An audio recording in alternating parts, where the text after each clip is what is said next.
असन्तुष्ट व्यक्त भइरहेको छ। जो मान्छेले असन्तुष्ट व्यक्त गरेको छ कुलमान घिसिङको दाँजोमा पनि पर्दैन। ऊर्जा मन्त्री वर्षमान कुल तपाईँले के गरेर देखाउनु भयो? ऊर्जा मन्त्री नामको मात्रै ऊर्जा मन्त्री। ऊर्जा चाहिँ कहाँ छ तपाईँमा? तपाईँले कुन चाहिँ ऊर्जा निकाल्नु भयो? कहाँबाट तपाईँले कतिवटा जिल्लामा तपाईँले ऊर्जा निकाल्नु भयो? जङ्गलमा ऊर्जा निकालेको बन्दुक बोकेर ऊर्जा निकालेको जस्तो हो। ऊर्जा मन्त्री बन्नको निम्ति पढेर आउनु पर्यो, इन्जिनियर हुनु पर्यो। कहाँबाट कुन पार्टीबाट कुन बिजुली कति भोल्ट निकाल्नुपर्छ भन्ने कुरा सिकेर आउनु पर्यो, अनि मात्रै ऊर्जा मन्त्री बन्न पाइन्छ।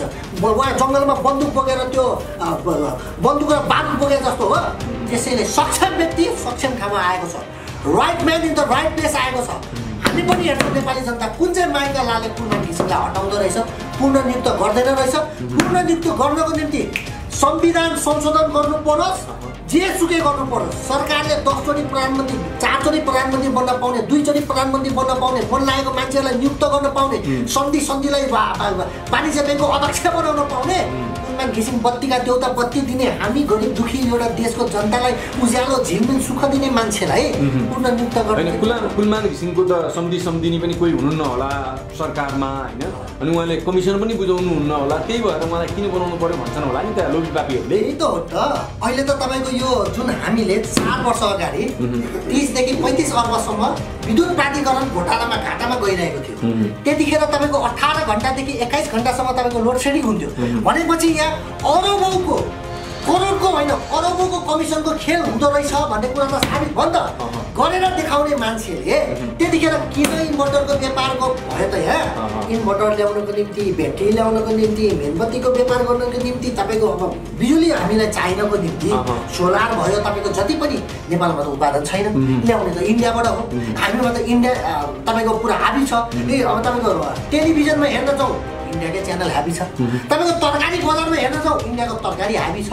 तपाईँको साडी पसलहरूमा साडी पसल, तपाईँको चुडा पसल, तपाईँको कस्मेटिक पसलमा हेर्न जाउँ त्यो इन्डियाको सामानहरू हाबी छ। साइकलदेखि लिएर गाडी हरेक कुरामा किन इन्डिया हाबी भइरहेको छ? हामी नेपाली, हाम्रो देश स्वतन्त्र र स्वाभिमान र हामीले गर्न सक्ने राष्ट्रमाथि चाहिँ जतिखेर पनि यो इन्डियाको दबाब। यो मुकेश काफ्लेजीलाई पनि मैले के लाग्छ भन्दाखेरि यी व्यक्ति पनि इन्डियाबाट परिचालित भएको हुन सक्छ। यो देशमा धनी बन्न चाहनुहुन्छ भने काम गर्नुहोस्, भातै मात्र खान चाहनुहुन्छ भने म जिम्मा लिन्छु, मेरो पार्टीले जिम्मा लिन्छ भन्नुभएको थियो। अहिले तपाईँ सत्तामा हुनुहुन्छ, कतिजनालाई खाना पाउनु, कतिजना तपाईँले हेर्नु भएको छ, कतिजनाको तपाईँले उद्धार गर्नुभएको छ। तपाईँले प्रधानमन्त्री मात्रै बन्नको निम्ति, सत्तामा मात्रै पुग्नको निम्ति जय मधेस, जय पहाड, जय तराई, जय नेपाल, जय ताङछालिङ भन्ने नारामा हुने, जनता भिडाउने, लडाउने, शहीद बनाउने, आफू नेता बन्ने, अनि स्ट्यान्ड र सत्ता र भत्तामा चट्टसँगले बस्न पाउँछ। जनताको सेवा गर्ने मान्छेको ताल यस्तै हुन्छ। अहिले कोभिड-19 कोरोना भाइरसबाट लकडाउन मात्रै लगाएर हुन्छ?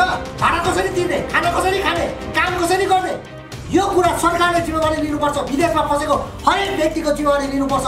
उनले पैसा पिलेर गएको छ, सरकारलाई पैसा दिएर गएको छ, फ्रीमा गएको छैन। सरकारको दायित्व हो यो। कसरी हुन्छ खालि कर बढाऊ, कसरी हुन्छ जनताबाट उठाऊ, विदेशबाट अलपत्र 3-4 महिनामा काम नभएको व्यक्तित्वहरू नेपाल आउँदाखेरि क्वारेन्टाइनमा हजारौँ रुपियाँ तिर्नुपर्ने। नेपाली जनता ग्राहक अनि हाम्रो नेपाल सरकार चाहिँ मालिक।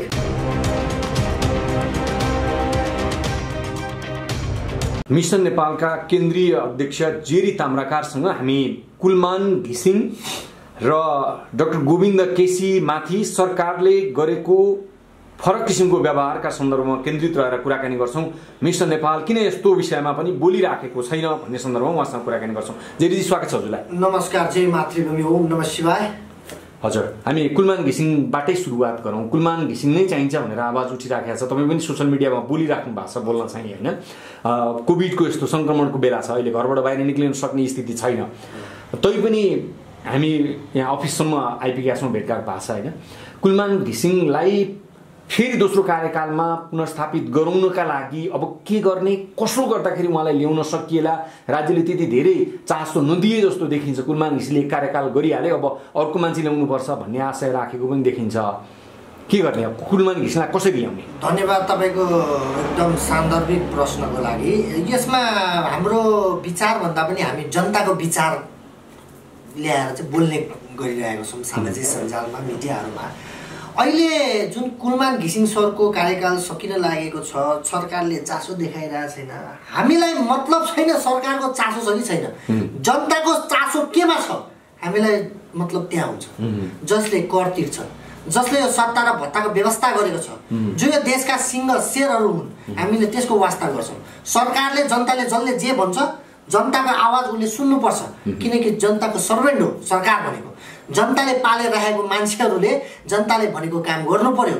जबकि 4 वर्ष अगाडि मात्रै कुलमान घिसिङ सर आउनुभन्दा अगाडि यो देशमा नेपालमा 18 घण्टादेखि लिएर 21 घण्टासम्म लोड सेडिङ भएको देशमा बिजुली कतिखेर आउँछ, स्याड्युल हेरेर बस्ने, मोबाइल कतिखेर चार्ज गर्ने, टिभी कतिखेर हेर्ने, हामीले कम्पनीमा बत्ती आएर कतिखेर कारखानामा काम गर्न जाने, भोलि एक्जाम छ, आज हामीले बेलुका पढ्नुपर्ने, मेनबत्तीको भरमा, इन्भर्टरको भरमा, ब्याट्रीहरूको भरमा, इन्डियाको दलालहरूको सामानहरूको भरमा हामी निर्भर भएर बस्नुपर्ने, इन्डियाको तरकारी चामलको भरमा हामी नेपालमा बस्नुपर्ने।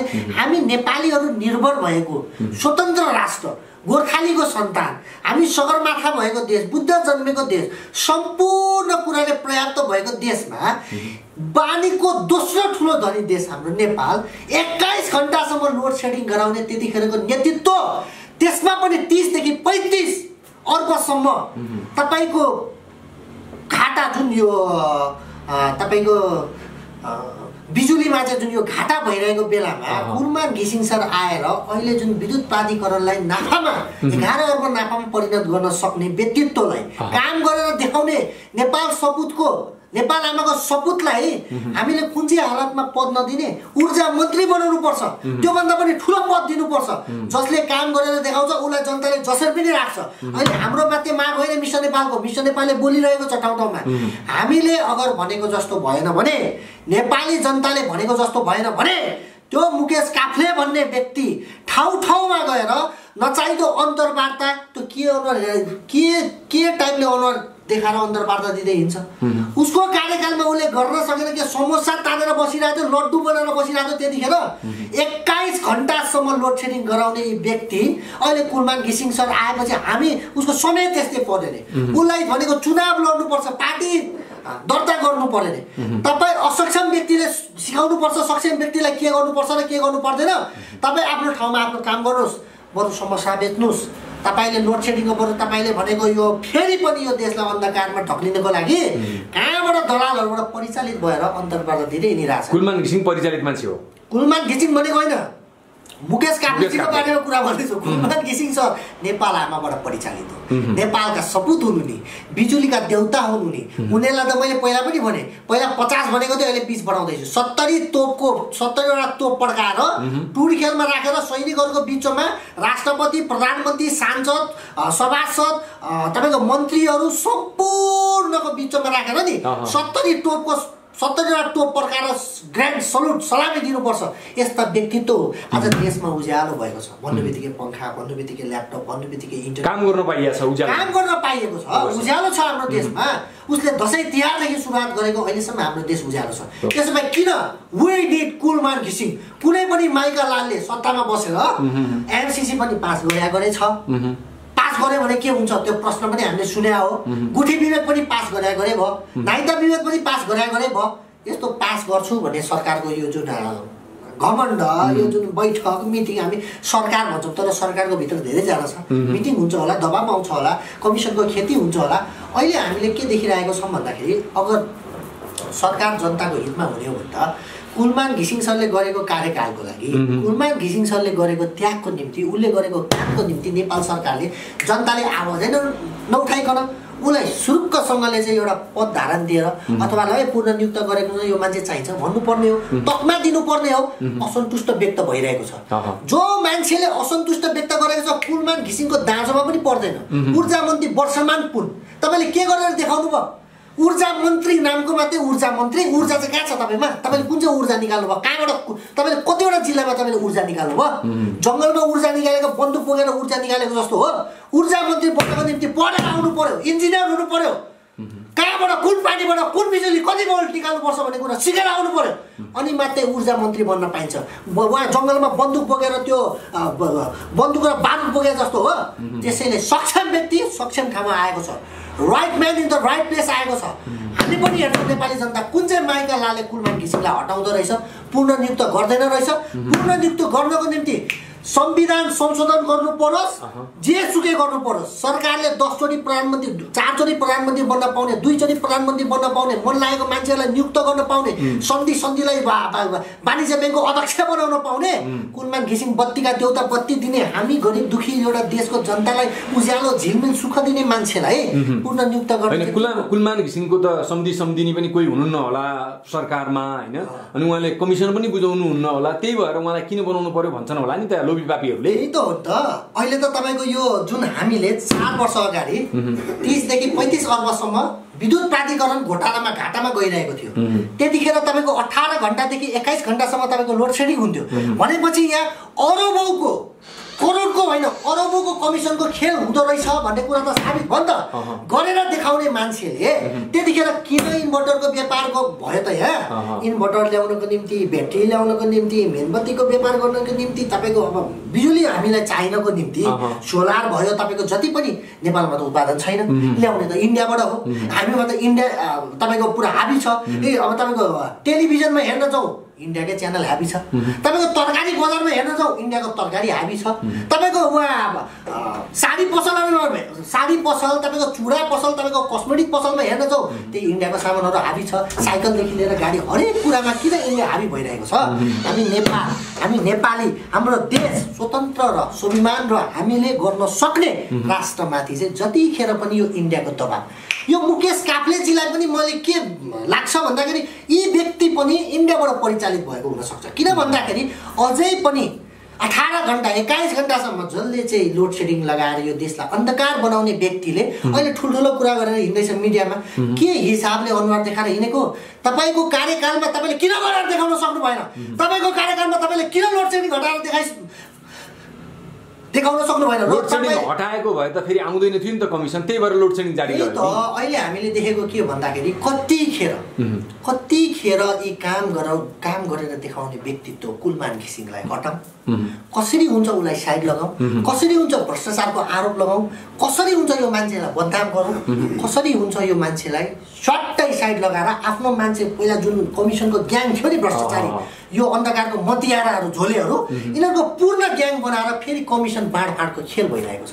तर तिमीहरूको बाँडफाँड र तिमीहरूको यो कमिसनको खेलमा नेपाली जनताको अन्धकारमा ढक्लिनु पर्ने, हामीले मरी कर तिर्नु पर्ने, यो देशलाई अन्धकारमा ढक्लिनु पर्ने, बाटोमा कालो मुसो दल्छन् यिनीहरूलाई। भोलि हेर्दै जानु होला, काम गरेर देखाउन नसक्ने अहिले आएर कुलमान घिसिङ सरलाई सल्लाह दिइरहेको छ, पार्टी खोल्नु पर्यो, उहाँले चुनाव लड्नै पर्दैन, उहाँले कुनै पनि चुनाव लड्यो भने यतिकै जित्नुहुन्छ। मुकेश काफ्लेजी तपाईँले कुन चाहिँ ठाउँबाट कुन चाहिँ चुनाव लड्नुहुन्छ, कुन चाहिँ जिल्लाबाट तपाईँले जितेर देखाउनुहोस् न, त्यसपछि हामी कुरा गरौँला। मुकेश काफ्ले उम्मेदवार भयो भने जेरी ताम्राकार पनि उनीसँग प्रतिस्पर्धा गर्न उठ्छ, प्रतिस्पर्धा गर्न उठ्छु, त्योभन्दा पनि उसले त कुनै पनि हातमा जित्दैन। तपाईँले जति पनि मत ल्याउँदैन हैन मुकेश काफ्ले कसरी ल्याउँछ? उसले के काम गरेन? मैले त कमसेकम मेन पावरमा गएर लडाइँ गरेर मान्छेको उद्धार गरेको छु, धेरै मान्छेको ज्यान बचाएको छु, सत्यको लडाइँमा सडक आन्दोलन गरेर हजारौँ मान्छेहरूलाई चढाइमा उदालेर ठुल्ठुलो सत्यको लडाइँ जित गरेको छु मैले।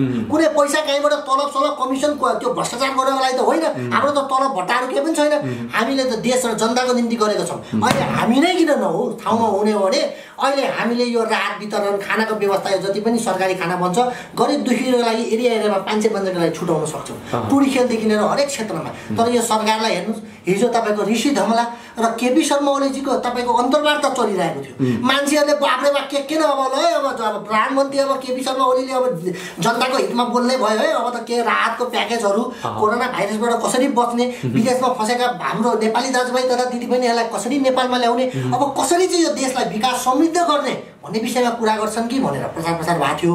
बेलुका लाइभमा आउनुभयो, अन्तर्वार्ता सुरु भयो, पार्टीको मात्रै कुरा, हात मिलाउनुहुन्छ कि मिलाउनुहुन्न, अङ्गालो मार्नुहुन्छ कि हुँदैन, कसरी समावेश गर्ने, कसरी सहमत गर्ने, कसरी तपाईँको मिलेर अघि बढ्ने।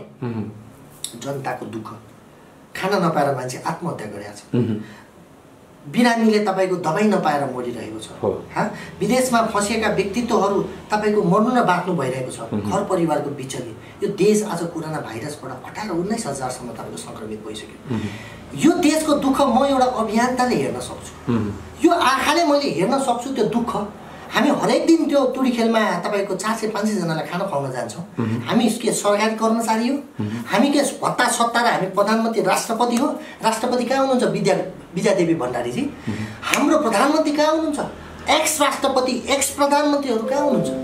जनताको सेवा गर्छु भनेर कसम खाएर बाचा गरेर सत्ता भत्ता खाएर बस्ने व्यक्तित्वहरूको कर्तव्य के हो? यतिखेर आउनु पर्यो सडकमा। कोरोना लाग्छ भनेर खोइ हामीलाई पनि कोरोना लाग्नु पर्ने हो त? लाग्छ ट्रिटमेन्ट गर्ने हो। जनताको लागि काम गर्छु भनेर सत्ता भत्ता पैसा सुरक्षा सम्पूर्ण सुविधा लिएर बस्ने घरको भित्र मजाले स्ट्यान्डर्डमा सोफामा यसरी बसेर सोच्छ, यसलाई भन्छ देशभक्ति। यही गर्नको लागि प्रचण्डज्यूले 10 वर्ष जनयुद्ध गर्नुभएको हो। कति ठाउँमा प्रचण्डज्यूले राहत वितरण गर्नुभयो? कोरोनाको लागि के छ तपाईँको प्याकेज? के छ तपाईँको प्रोजेक्ट? के गर्नुभएको छ? विदेशमा फसेका अलपत्र मान्छेहरूलाई तपाईँले के गर्नुभएको छ? कसरी चाहिँ यो देशलाई विकास गर्नेतिर तपाईँको प्रोजेक्ट के छ?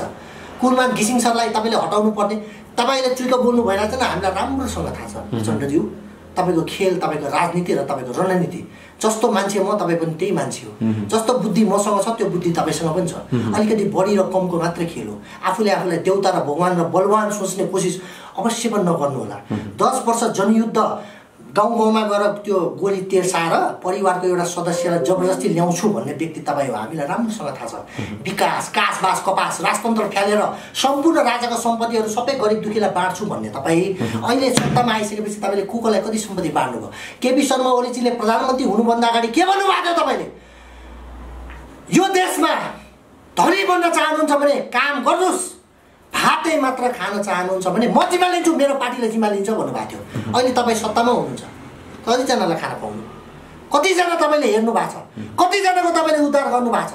तपाईँले प्रधानमन्त्री मात्रै बन्नको निम्ति, सत्तामा मात्रै पुग्नको निम्ति जय मधेस, जय पहाड, जय तराई, जय नेपाल, जय तामछालिङ भन्ने नारा लगाउने, जनता भिडाउने, लडाउने, शहीद बनाउने, आफू नेता भन्ने, अनि स्ट्यान्ड र सत्ता र भत्तामा चट्टसँगले बस्न सुहाउँछ।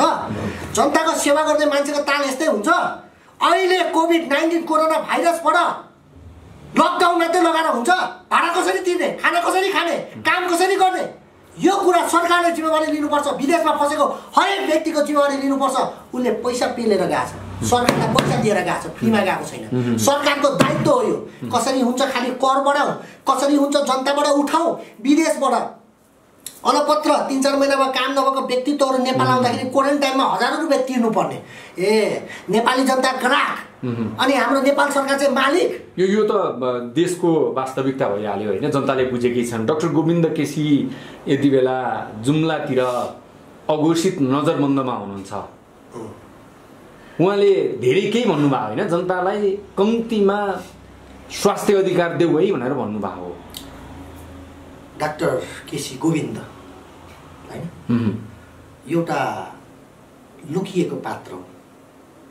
उहाँको कामलाई मान्छेले देख्दा देख्दै पनि, जति महावीर पुन हुनुहुन्छ उहाँले एउटा आविष्कार केन्द्रको सिर्जना गर्नुहुन्छ। म तपाईँको न्युजबाट भन्न चाहन्छु त, पुकार न्युजबाट डाक्टर केसी गोविन्दजीलाई सम्पूर्ण अभियन्ताहरूले ध्यान दिनु होला। 24 न्युजका हाम्रा रवि लामिछाने दादाले पनि ध्यान दिनु भइरहेको छ। उहाँको कार्य, उहाँको योगदान, उहाँको त्याग अब हामी नेपाली जनता, अभियन्ता, देशप्रेमी, राष्ट्रवादी सम्पूर्णले बुझ्ने समय आएको छ। राष्ट्रको निम्ति जसले चाहिँ एउटा झोलामा दबाई बोकेर हिँडेर खाइ नखाइकन जुम्ला भित्र गाउँमा उसले देखेको छ नि त, भित्रसम्म हस्पिटल छैन, बिरामी पर्यो होला, उसले त्यो दुःख बुझेको छ, ऊ गयो। तर उसलाई पनि अहिले पुलिस प्रशासनले पनि के भन्ने, माथिबाट आदेश आयो होला, माथिबाट कसैको तपाईँको दबाब आयो होला, उसले गरेको कामप्रति कसैलाई असन्तुष्ट होला। जेलेस भन्ने मानिस क्या नेपालीको, काम गरेर देखाउन नसक्ने, अरूले गरेर देखायो भने खुट्टा तान्न नसके जेलेस हुने, जेलेस भएर पनि नसके पावर युज गर्ने। डाक्टर गोविन्द केसीजीले के गल्ती गर्नुभएको छ? जुम्लामा त्यसरी प्रहरी प्रशासनबाट अपहेलना गर्ने, पुलिस प्रशासनलाई पनि माथिबाट आदेश आउने बित्तिकै आदेशलाई स्वीकारिहाल्नुपर्ने, गएर पक्रिहाल्नुपर्ने, अब त्यो उहाँ बस्नुभएको घेराउ गर्नुपर्ने। उहाँ भनेको एउटा राष्ट्रवादी, एउटा गरिब दुखी बिरामीको देउता जस्तै हो। उहाँलाई त संरक्षण गर्नुपर्छ, स्वास्थ्य मन्त्री बनाउनुपर्छ। त्यस्ता देउताहरूलाई, यो देशमा देउताहरूलाई पुलिसले पक्रिन्छ, राक्षसहरूलाई संरक्षण गरेर सलुट हानेर राख्छ, खुनखोर हत्याराहरूलाई। यो देश हाम्रो नेपाल हो। देउताहरूलाई यहाँ जेल कोचिन्छन् हत्याराहरूलाई यहाँ सलुट हान्छ।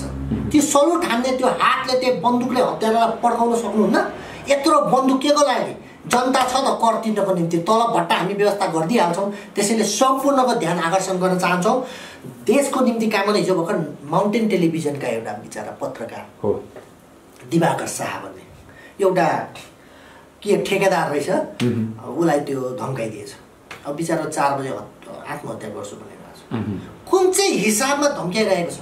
उसको घरमा 30-35 जना गुण्डाहरू रड लिएर आएको छ। पुलिस प्रशासनलाई फोन गर्दा पुलिस आउँदैन, आएर पनि उल्टै उसको सपोर्टमा बोल्छ। भनेपछि हाम्रो देश र राज्य र कानुन र नियम नीतिहरू कहाँबाट गइरहेछ भन्दाखेरि शक्तिको चलखेल। यहाँ नियम छैन, यहाँ कानुन छ, कानुन छ, नुन छ, तर का छैन। काला हटाइदियो, नुन मात्रै छ। कानुन भइदिएको भए त पुलिस प्रशासनले गएर अपराधीलाई पक्रिनु पर्ने हो। धम्काएको रेकर्ड छ त्यो माउन्टेन टेलिभिजन दिवाकर शाहजीसँग। कुन चाहिँ हालतमा पत्रकारलाई धम्कायो? 20-25 लाखमा बन्नुपर्ने शहीद गेट उसले 48 लाख रुपियाँ लगायो। त्यसकै त्यो शहीद गेटको छेउमा बाटो बनाउनु पर्ने जनताको माग छ। उसले त्यो माग छोडेर कसरी भ्रष्टाचार गर्छु भनेर खेडाहरूले पैसा खायो। त्यो पत्रकारले थाहा पायो, युवाले, उसले त्यो न्युज फ्ल्यास गर्थ्यो। न्युज फ्ल्यास गरिसकेपछि एउटा रेकर्डिङ पनि आउनु भएको छ। पत्रकारलाई मार्छु काट्छु भने धम्की दिएको छ। सरकार कहाँ छ? राज्य कहाँ छ? के हेरेर बसेको छ? किन निर्मला पन्तको हत्या र बलात्कारलाई पक्रिन नसक्ने? 33 किलो सुन त्यत्रो एयरपोर्टबाट छिर्दा त्यसको नाइके पक्रिन नसक्ने? आस्था राउत एउटा सिङ्गरलाई त्यो एउटा कफी फ्यालेको भरमा उसको भिडियो तपाईँको रेकर्ड निस्किन सक्ने?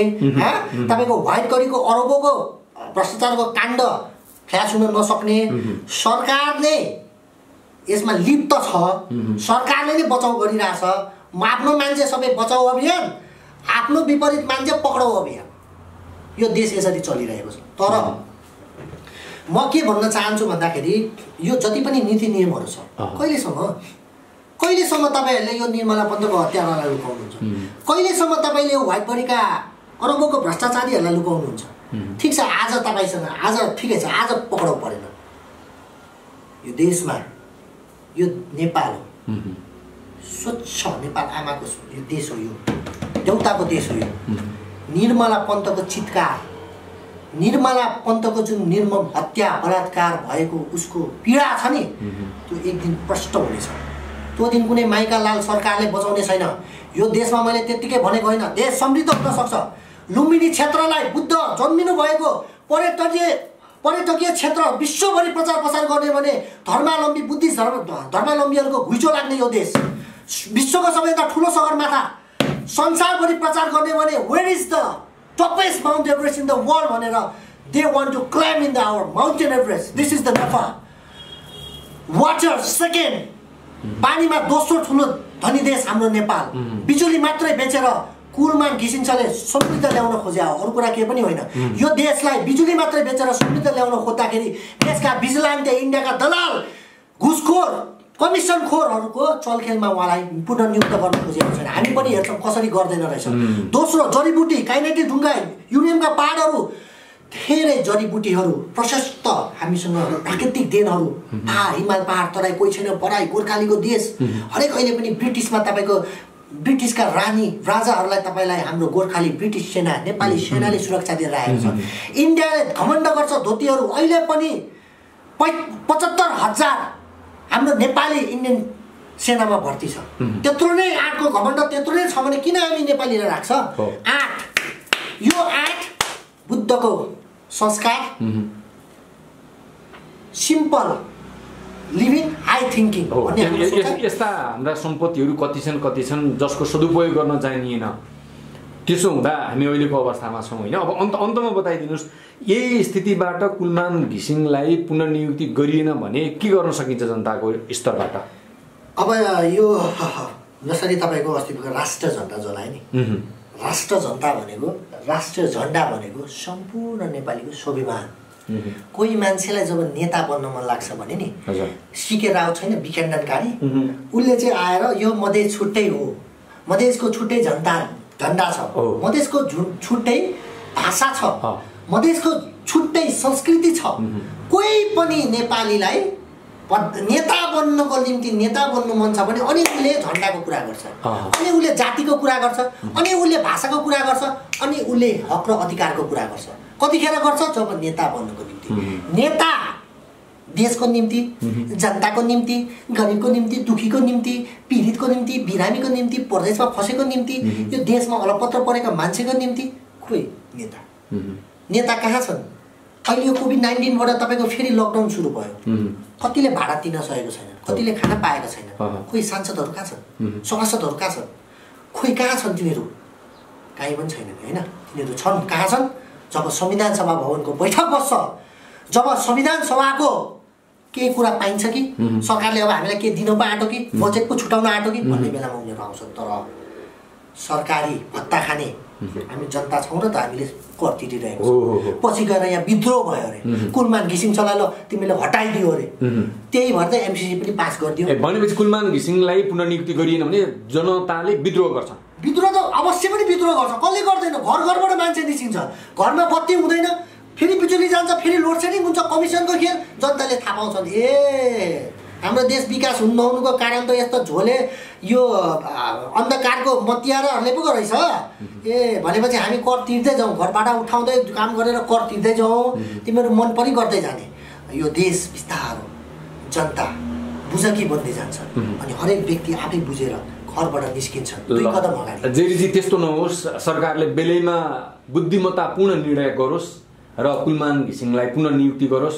डाक्टर गोविन्द केसी जस्ता देशका मूर्धन्य व्यक्तिहरूको उचित सम्मान गरोस्, अपमान नगरोस् र सम्भावित तपाईँले भने जस्तै जनविद्रोह हुनबाट रोकोस्, जोगाओस् र देश प्रगतिको बाटोमा अगाडि बढोस्। महत्त्वपूर्ण कुराकानी गर्ने अवसर मिल्यो। धन्यवाद। अन्तिममा म जाँदै फेरि सानो कुरा प्रश्न जोड दिँदैछु कुराहरू। हामी अनुरोध गर्न चाहन्छौँ यी सरकारलाई, हामी अनुरोध गर्न चाहन्छौँ सम्पूर्ण देशप्रेमी, राष्ट्रप्रेमी, राष्ट्रवादीहरूलाई, हामी विद्रोह गर्न आएको होइनौँ, हामी आन्दोलन यस्तो बेलामा गरेर सरकारको बदनामी, सरकारको विरोध गर्न आएको होइन। हामीलाई बाध्य नबनाउनुहोस्। हामी विद्रोही होइन, हामी देशप्रेमी हो, हामी राष्ट्रवादी हो। अगर तपाईँहरू राष्ट्रप्रेमी, राष्ट्रवादी सम्पूर्ण नेपाली जनता चाहनुहुन्छ भने तपाईँहरूको घर घर ढोका ढोकामा वी निड कुलमान घिसिङ, कुलमान घिसिङ जिन्दाबाद, कुलमान घिसिङलाई पुनर्नियुक्त गरोस् भनेर तपाईँले टोल टोलमा ढोका ढोकामा तपाईँले लेखेर टाँच्नु होला। हामी विद्रोह गर्न चाहँदैनौँ। जसरी एमसिसीलाई हामीले स्टप गरायौँ, जसरी राष्ट्र झण्डा जलाउनेलाई हामीले जेलको खोरमा हामीले कोच्न सफल भएको छौँ, कुलमान घिसिङ भनेको राष्ट्रप्रेमी, बत्तीका देउता भनेर हामीले मानेको छौँ। यो देशमा हामीलाई बिजुली चाहिन्छ, यो देशमा हामीलाई समृद्ध चाहिन्छ, यो देशमा हामीलाई विकास चाहिन्छ, रोजगार चाहिन्छ, हामीलाई चामल चाहिन्छ, दाल चाहिन्छ, तरकारी चाहिन्छ।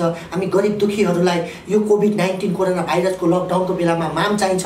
सम्पूर्ण राष्ट्रप्रेमीहरूले जति पनि सरकारमा हुनुहुन्छ केपी शर्मा ओलीजीलाई म विनम्र अनुरोध गर्न चाहन्छौँ, हामीलाई विद्रोह, हामीलाई आन्दोलन, हामीलाई यो बेलामा नराम्रो काम गर्नको निम्ति हामीलाई बाध्य नबनाउनु होला।